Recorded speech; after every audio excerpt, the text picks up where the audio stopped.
Je cède le passage. Oui, A. Non, B.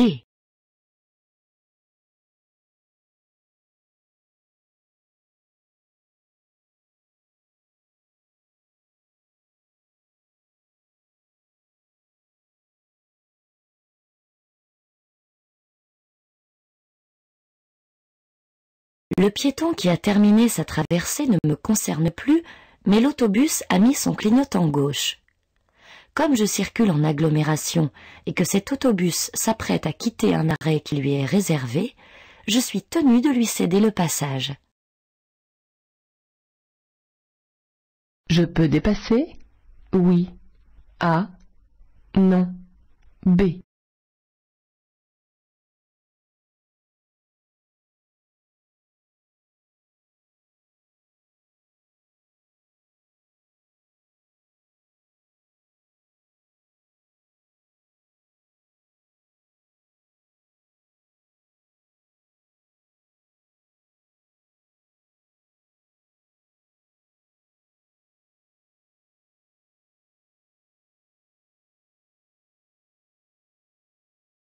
La ligne de rive continue à gauche et le panneau de limitation de vitesse à 110 km/h m'informe que la chaussée est à sens unique.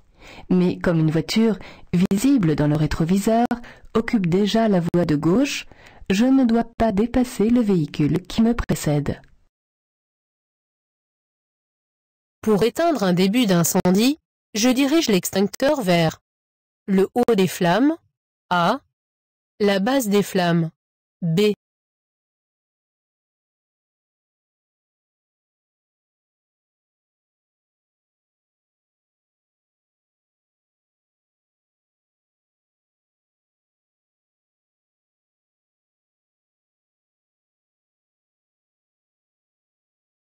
Pour éteindre un début d'incendie, je dois toujours diriger l'extincteur vers la base des flammes, ceci afin de les étouffer et les refroidir. Faire le tour de la voiture avant de s'installer est utile si le véhicule est équipé d'une caméra de recul, oui, A, non, B. N'est pas équipé d'une caméra de recul, oui, C, non, D.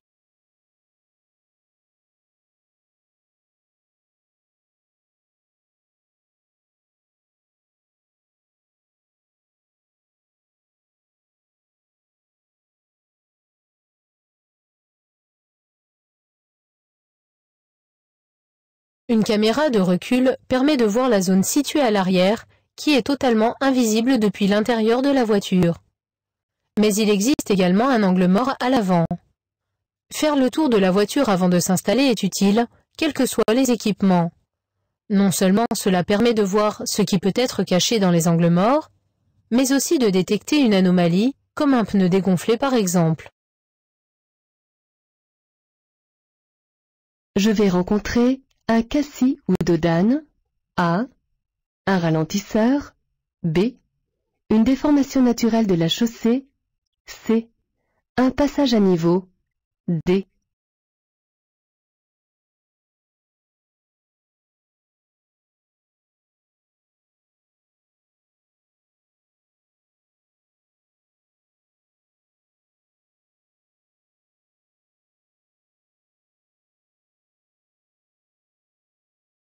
Le signal n'annonce pas de cassis ou de dodane, pas plus que de déformation de la chaussée ou de passage à niveau. Il annonce un ralentisseur de type dodane, volontairement aménagé à cet endroit. Je le franchirai à allure réduite pour ne pas endommager les amortisseurs.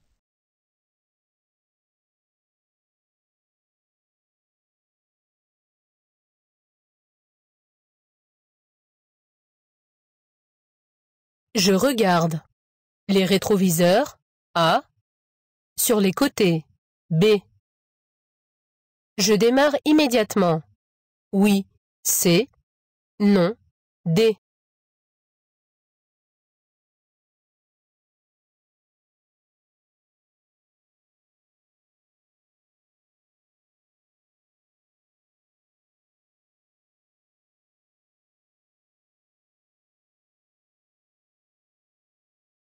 Je me suis arrêté pour laisser passer un piéton engagé sur un passage.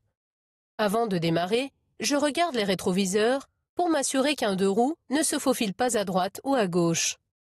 Je regarde aussi sur les côtés. Ce contrôle me permet de remarquer qu'un enfant se dirige vers la chaussée. Il me regarde et m'a donc apparemment vu.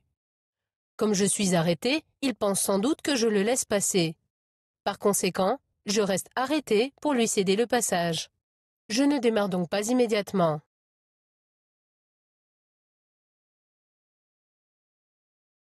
Je peux utiliser les feux avant de brouillard avec les feux de route. Oui. A. Non. B. À la place des feux de route. Oui. C. Non. D.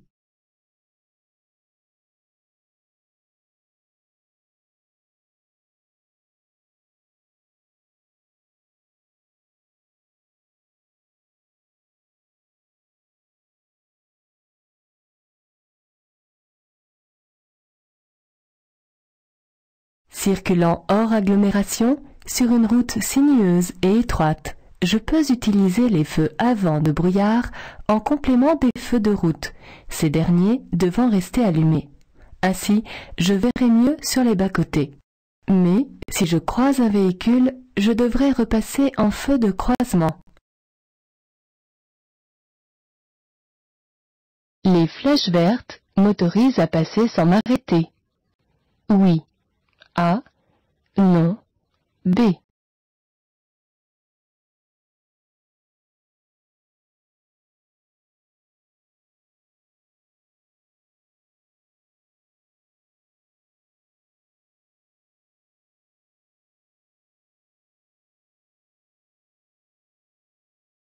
Les flèches vertes sur le portique indiquent les postes de péage ouverts. Les croix rouges signalant les postes fermés. Ici, seul le poste de gauche est fermé. Vous resterez donc dans cette voie pour franchir le péage. Mais en aucun cas, ces flèches ne vous autorisent à passer sans vous arrêter. L'alcool permet de rester éveillé la nuit. A. Rétrécit le champ visuel. B. Rend plus sensible à l'éblouissement. C.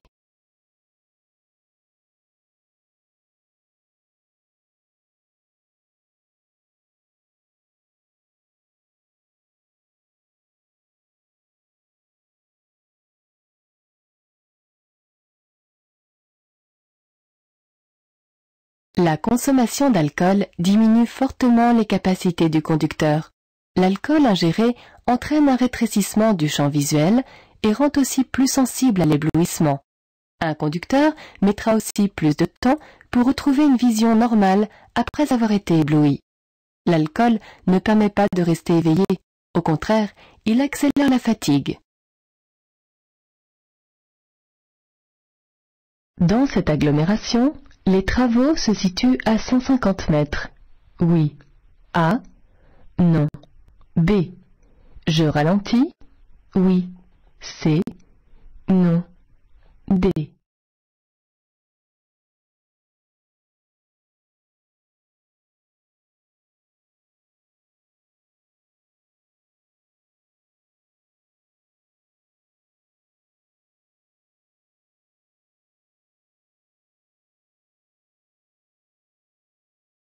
Les panneaux de danger temporaire ou permanent sont placés à environ 150 mètres avant le danger en race campagne, mais 50 mètres avant en agglomération. Ce signal temporaire m'annonce des travaux. Je dois ralentir car je risque de rencontrer des ouvriers qui travaillent sur la chaussée ou sur le bord, des gravillons, des véhicules de chantier ou toute autre difficulté liée aux travaux. Sur les emplacements réservés aux véhicules bénéficiant du label autopartage, les voitures particulières peuvent s'arrêter. Pour déposer un passager, oui. A. Non. B. Pour décharger un colis, oui. C. Non. D.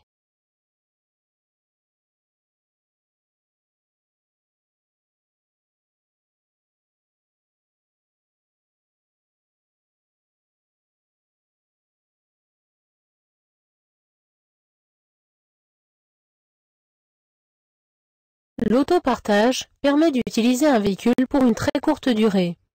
Sur les emplacements réservés aux véhicules destinés à l'autopartage, le stationnement et l'arrêt des autres véhicules sont interdits, que ce soit pour déposer un passager ou décharger un colis. Cet usager a la priorité de passage. Oui. A. Non. B. Je surveille son intention. Oui. C. Non. D.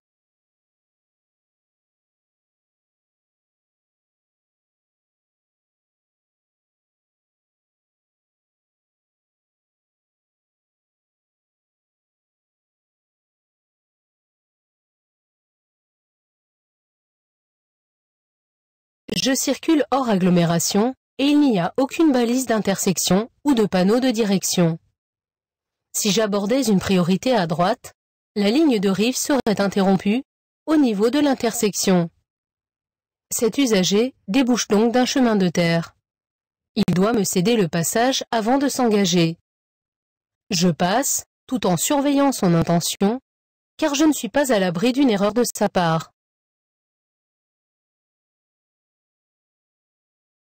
En principe, en cas d'accident, l'éjection hors du véhicule diminue le risque de blessure. Oui. A. Non. B. Augmente le risque de blessure. Oui. C. Non. D.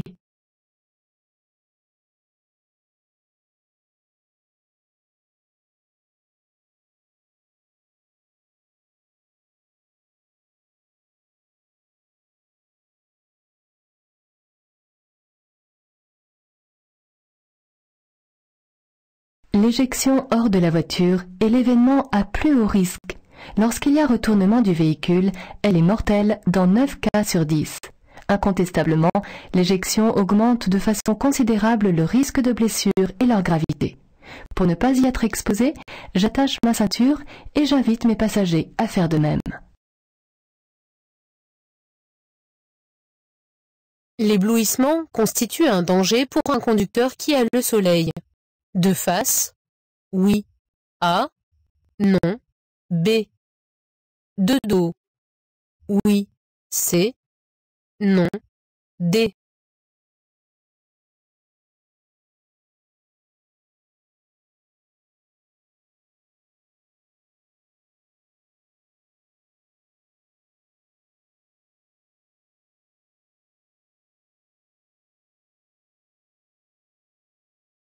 Le soleil de face peut éblouir complètement le conducteur et aussi l'empêcher de détecter des indices importants.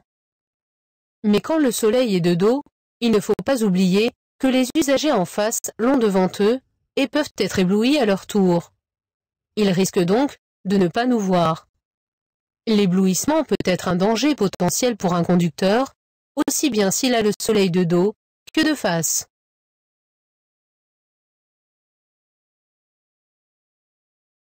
Je suis en infraction. Oui. A. Non. B.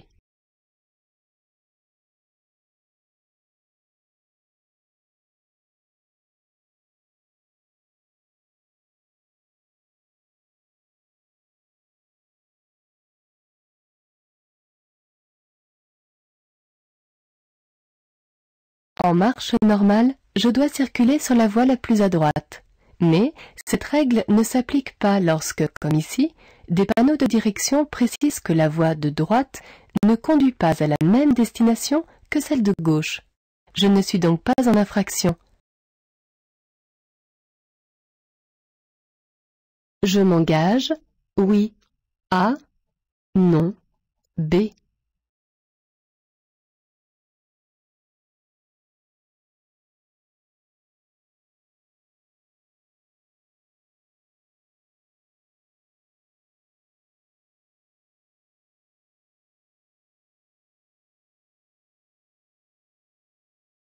Abordant une intersection sans signalisation, je dois appliquer la règle de la priorité à droite.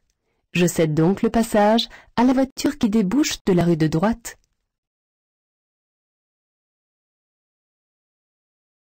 Je tourne à gauche. Je passerai à droite de la fontaine. A. À gauche de la fontaine. B.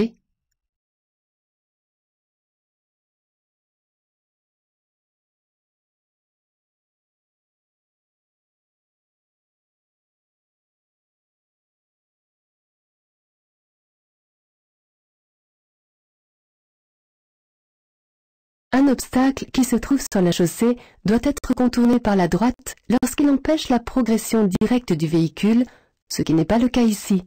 Pour tourner à gauche, je n'aurai pas à contourner la fontaine, car elle ne se trouve pas sur ma trajectoire. Je passe donc à sa gauche.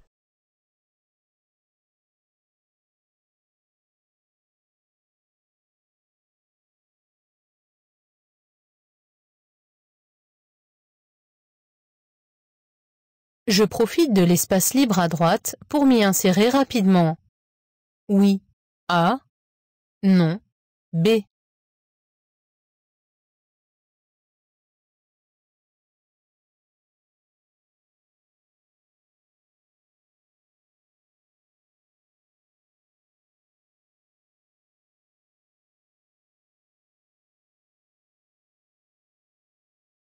La circulation se fait en fil ininterrompu. Ici, je reste dans ma voie, car les changements de voie ne sont autorisés que pour changer de direction. De plus, m'insérer dans la voie de droite serait dangereux, car une voiture qui a disparu du champ de vision de mes rétroviseurs est en train de me dépasser.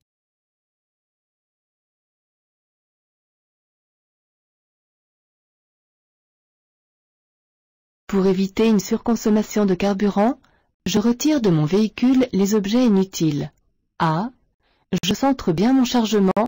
B. Je charge les bagages le plus haut possible. C.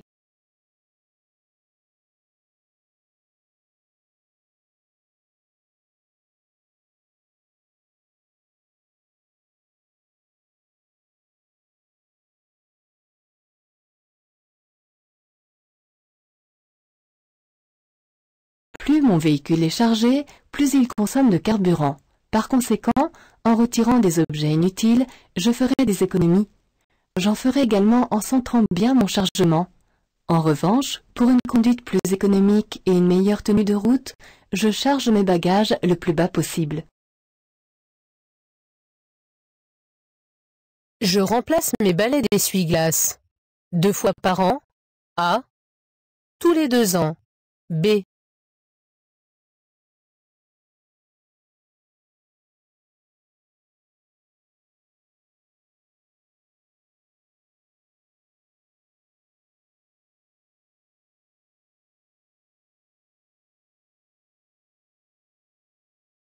À l'usure, les balais d'essuie-glace deviennent moins efficaces et laissent des traces sur les vitres, gênant la visibilité. Il faut donc les remplacer 1 à 2 fois par an, notamment avant l'automne ou après l'hiver. Je poursuis le dépassement du camion. Oui. A. Non. B. Je peux dépasser la voiture? Oui. C. Non. D.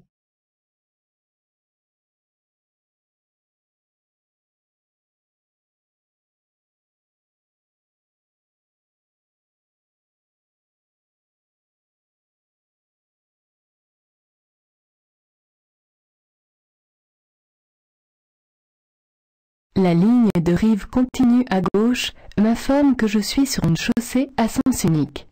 Aucun véhicule ne risquant d'arriver en sens inverse, je peux rester dans cette voie pour poursuivre le dépassement du camion. Toutefois, je dois augmenter ma distance de sécurité car je suis trop près de la voiture qui me précède. Aucun usager n'étant sur le point de me doubler, je peux donc aussi emprunter la voie de gauche pour dépasser la voiture.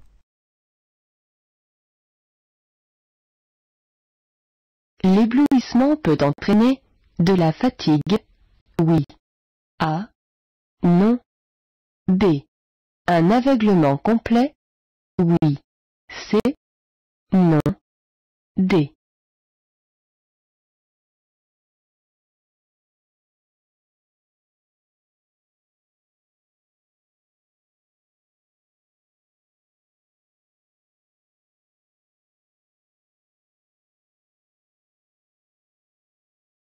L'éblouissement par des feux de route ou des feux de croisement mal réglés entraîne de la fatigue et peut m'aveugler complètement pendant plusieurs secondes. C'est une cause directe et indirecte d'accident. Pour éviter d'éblouir moi-même d'autres usagers, je règle ou fais régler régulièrement mes projecteurs.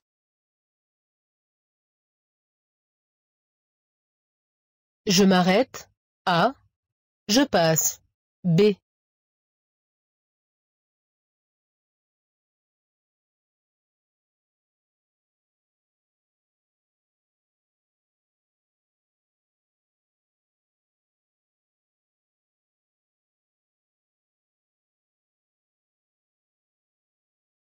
Ce panneau indique le caractère prioritaire de la route.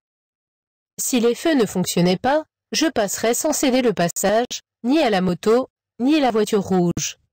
Mais comme le feu est rouge, je dois obligatoirement m'arrêter, sans tenir compte du panneau.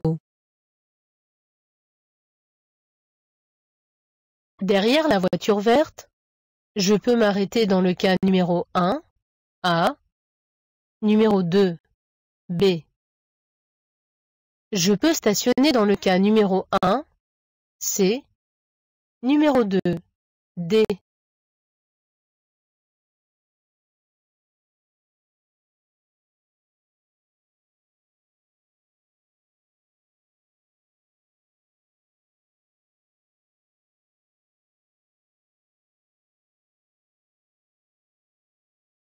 Dans le cas numéro 1, la place disponible derrière la voiture verte ne permet pas de s'arrêter sans empiéter sur le passage piéton.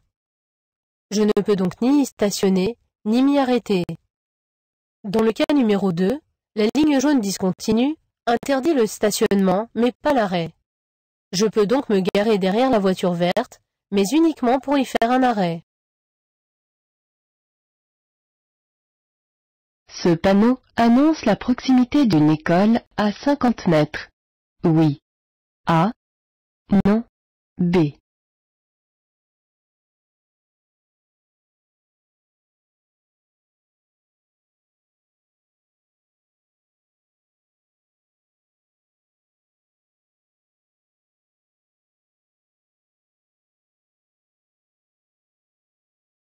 Ce panneau n'annonce pas nécessairement la proximité d'une école, mais un endroit fréquenté par les enfants. Il peut s'agir d'une école, mais aussi d'un terrain de jeu ou d'une colonie de vacances. Je dois donc ralentir et renforcer ma vigilance, même si je ne circule pas à une heure d'entrée ou de sortie des écoles. Circulant en agglomération, le danger se trouve à environ 50 mètres. Suite à un accident, avec la garantie protection juridique, l'assureur prend en charge les frais de justice. A. Prend en charge une éventuelle amende. B. Me laisse le libre choix pour un avocat. C.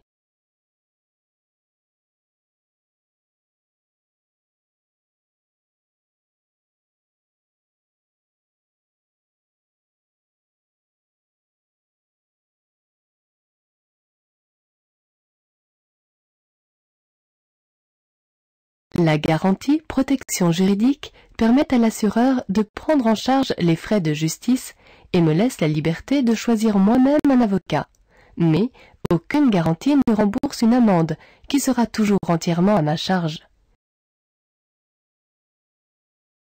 Je suis bien placé pour un stationnement. Oui. A. Non. B. Pour un arrêt. Oui. C. Non. D.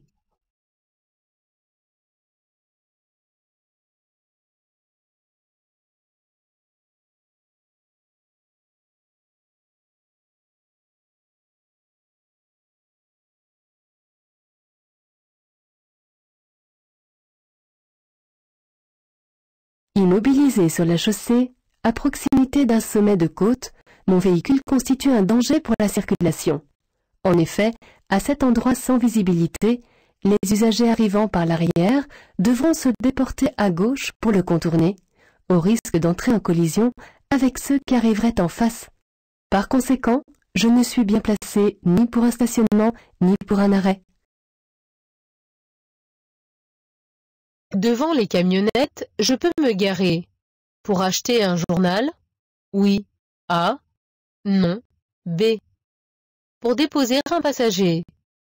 Oui. C. Non. D.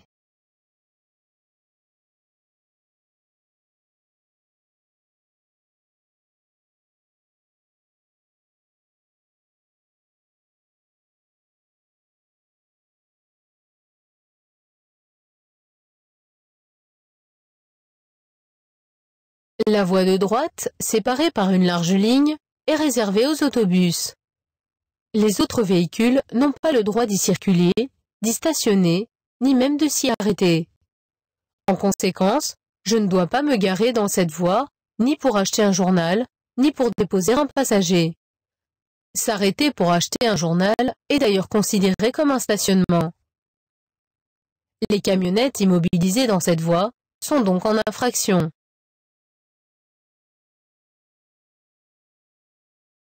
La fatigue viendra plus vite s'il pleut. Oui. A. Non. B. Si la lumière du soleil est forte. Oui. C. Non. D.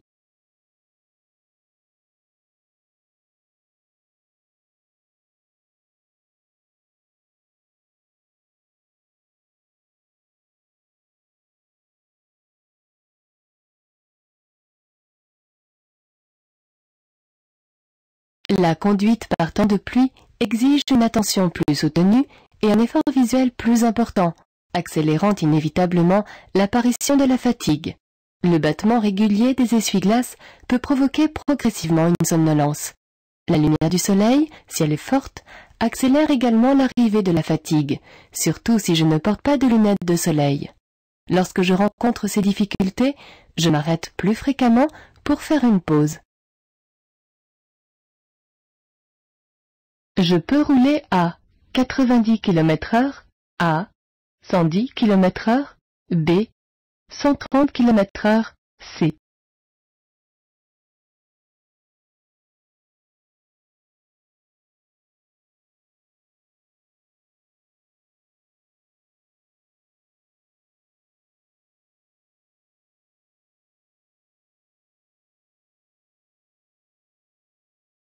Vous circulez actuellement sur une autoroute et il pleut. Dans cette situation, la vitesse est abaissée à 110 km/h au lieu de 130 km/h par temps sec. Toutefois, vous pouvez rouler moins vite. En plus des feux de croisement, je peux allumer les feux de brouillard. Avant? Oui. A. Non. B. Arrière? Oui. C. Non. D.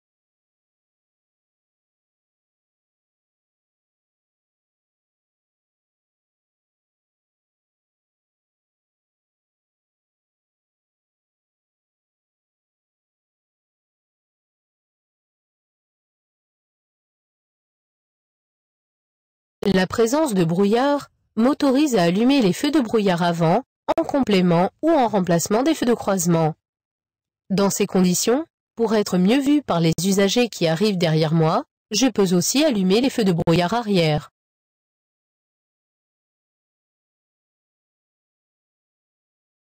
Je dépasse la camionnette blanche. Oui. A. Non. B.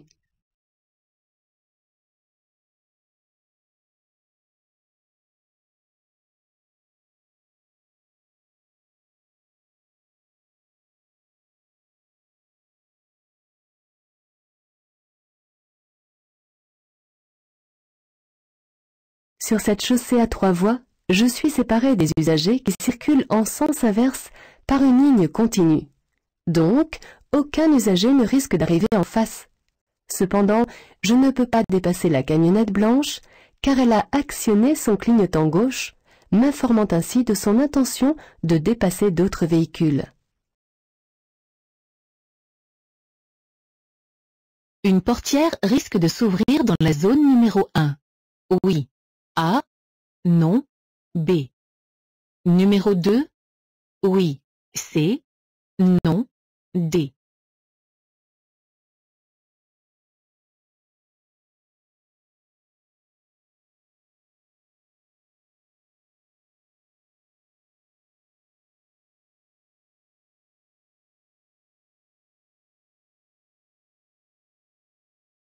Devant moi, du côté gauche, 2 enfants sont sortis de la voiture. Mais comme celle-ci comporte des portes à l'arrière et à l'avant, une 3e personne pourrait ouvrir une portière. Du côté droit, parmi les voitures immobilisées, l'une d'elles a ses feux stop allumés. Un enfant risque à tout moment d'ouvrir une portière pour descendre du véhicule. Je peux m'engager en suivant la voiture bleue. Oui. A. Non. B.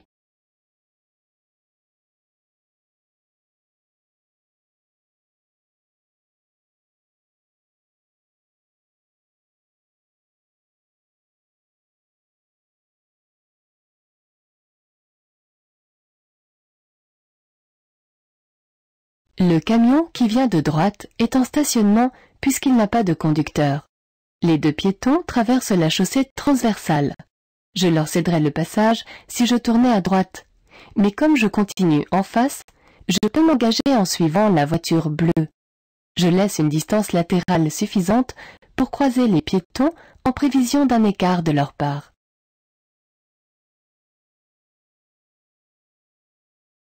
Surpris par un obstacle dangereux, je regarde en direction de l'obstacle A, de l'échappatoire B.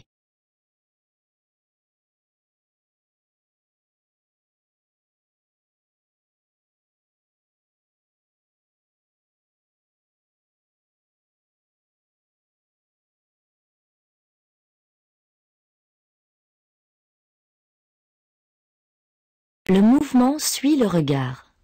Si je suis surpris par un obstacle dangereux, je dois éviter de le regarder. En effet, même si mon but est de l'éviter, le fait de le regarder m'attirera inconsciemment dans sa direction. Le meilleur moyen de ne pas aller vers cet obstacle est de regarder l'échappatoire, c'est-à-dire la trajectoire à suivre pour l'éviter. Il est fréquent que, suite à une perte de contrôle, le conducteur termine fatalement sa course contre le seul arbre planté au bord de la route parce qu'il avait le regard fixé dessus. Pour m'assurer que le moteur est sur le bon régime, j'écoute son bruit. Oui. A. Non. B. J'observe le compte-tours. Oui. C. Non. D.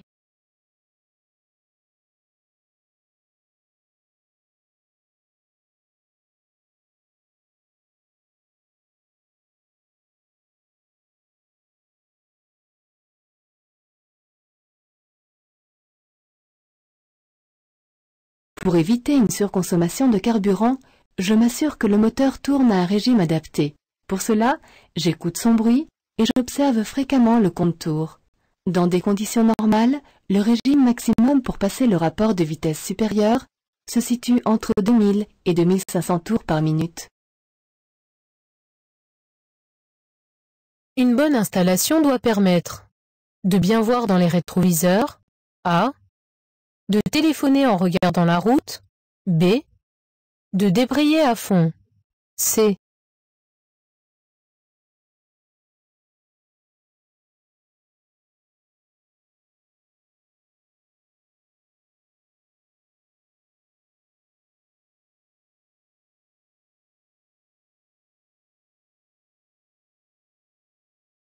Téléphoner au volant est dangereux, même en regardant la route. Une bonne installation doit permettre de bien voir dans les rétroviseurs et d'utiliser efficacement les commandes. Je dois donc être assis de façon à pouvoir débrayer à fond, sans effort particulier. Un pneu vient de crever. Je continue ma route. A. Je m'arrête ici. B. Je m'arrête à droite dans l'emplacement. C.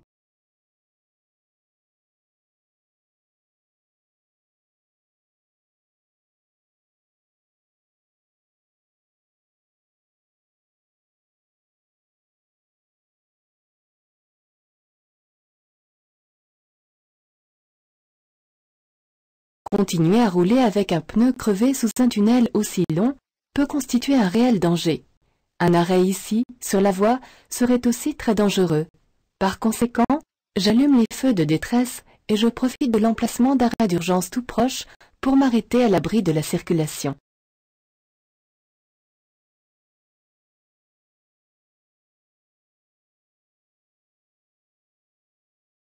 Pour économiser du carburant, je coupe le moteur en cas d'attente dans une file à une station-service. Oui. A. Non. B. D'arrêt à un stop. Oui. C. Non. D.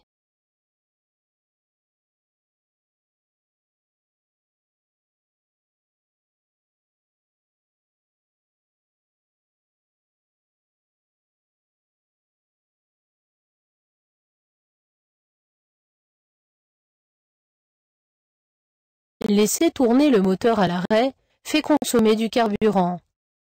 Pour un arrêt prolongé, par exemple dans une file d'attente à une station-service, couper le moteur permet de faire des économies. En revanche, l'arrêt à un stop étant de très courte durée, je consommerai plus de carburant en réutilisant le démarreur qu'en laissant le moteur tourner. Je céderai le passage à droite? Oui. A. Non. B.